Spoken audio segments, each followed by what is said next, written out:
No nii, tere, nüüd filmib või? Okei. Kas sa teadsid, et enamus lugusid on mängitavad ainult 4 akordiga? Kui sa mind ei usu, siis pane see video pausile ja pane YouTube'i Axis of Awesome 4-chord song. Tere tulemast tagasi.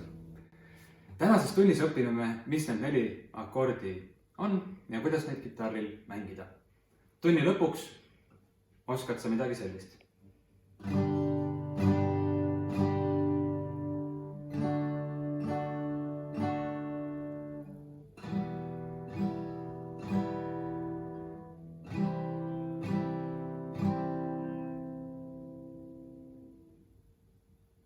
Asume kohe asja kallale. Kõigepealt sõnavara. See on esimene sõrm, teine, 3., 4. See on esimene keel ja see on 6. keel. See on esimene vahe, teine vahe ja 3. vahe. Ja hakkame õppima neid 4 akordi 2 akordi kaupa. Esimene akord on kohe üpriski raske, nii et teeme aeglaselt. Kõigepealt teine sõrm läheb 6. keele 3. vahesse, esimene sõrm järgmise keele 2. vahesse ja 3. ja 4. sõrm lähevad 2. ja 1. keele 3. vahesse. Sa võid ette kujutada, et nad on omavahel kokku kleebitud. Kui sa oled akordi peale pannud, siis tõmba kõiki keeli ükshaaval ja kuula, kas nad kõik kõlavad. Kui mõni neist ei kõla, näiteks niimoodi, siis proovi välja selgitada, miks see ei kõla. Antud juhul näiteks ma summutan selle keele oma esimese sõrmega ära, kuna ma lähen siit keele pihta ja siis see ei kõla välja. Nüüd kui ma panen sõrme natuke ülespoole, on meil kõla olemas. Voila! Teine akord on D-tuur ja sinna minemisel võib 3. sõrme paigale jätta. Laseme teised lahti ja 3. jääb paigale. Nüüd esimene sõrm läheb 3. keele 2. vahesse ja teine sõrm läheb 1. keele 2. vahesse. D-tuur on 4-keelne akord. See tähendab, et me tõmbame keeli alates 4. keelest.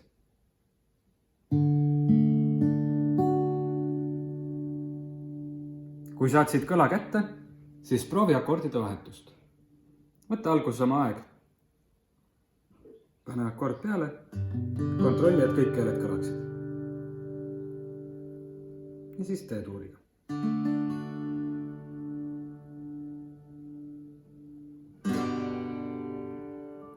Ja mine järjest kiiremaks.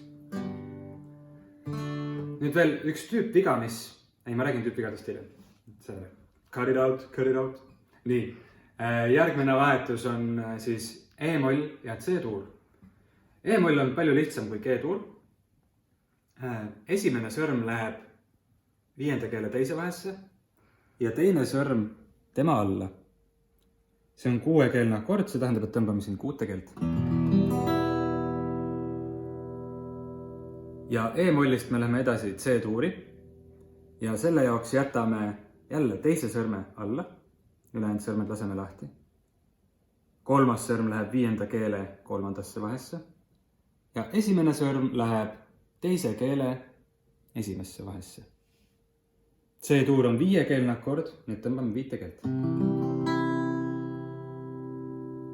Ja kõige raskem akordi vahetus on kõige viimane, kui me läheme C-tuurist tagasi G-tuuri. Ja nüüd siin aitab, kui sa mõtled, mis sõrm täpselt kuhu minema peab. Esimene sõrm läheb 5. keele 2. vahesse, teine sõrm 6. keele 3. vahesse ja siis 3. ja 4. sõrmega võib-olla aitab, kui sa kujutad ette, et need on omavahel kokku liimitud ja need lähevad mõlemad 1. ja 2. keele 3. vahesse. Harjuta neid akordi vahetusi eraldi ja kui oled valmis, siis proovime kõik kokku panna. Parema käe rütmile ärme praegu pane suurt tähelepanu.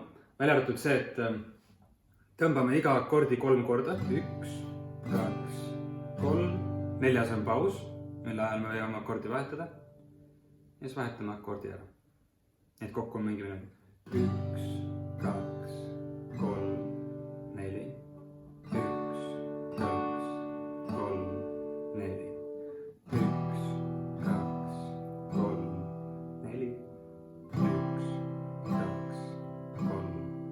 4. Väga hea. Ja nüüd lõpetuseks mõned tüüptead.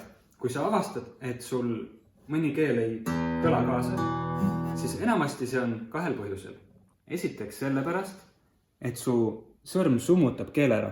Näiteks nagu siin on näha, et mu teine sõrm läheb 3. keele pihta. Nii et see keel ei saa kõlada. Ja teine põhjus on see, et kui me vajutame mööda, näiteks kui ma praegu üritan tabada 4. keelt, aga mu jõuõlg läheb sellest keelest mööda hoopis kitarri kaela pihta, siis see ei kõla. Aga kui ma suunan selle jõu õigesti, ei ole mul vaja väga palju jõudu kasutada. Wu-wei. Parem täpsus kui jõud. Ja harjutamiseks selline soovitus, et harjuta neid asju, mida sa veel ei oska, mitte neid, mis sa juba oskad. Ja teiseks, see on alguses raske ja frustreeriv natukene, aga proovi mitte depressiooni minna.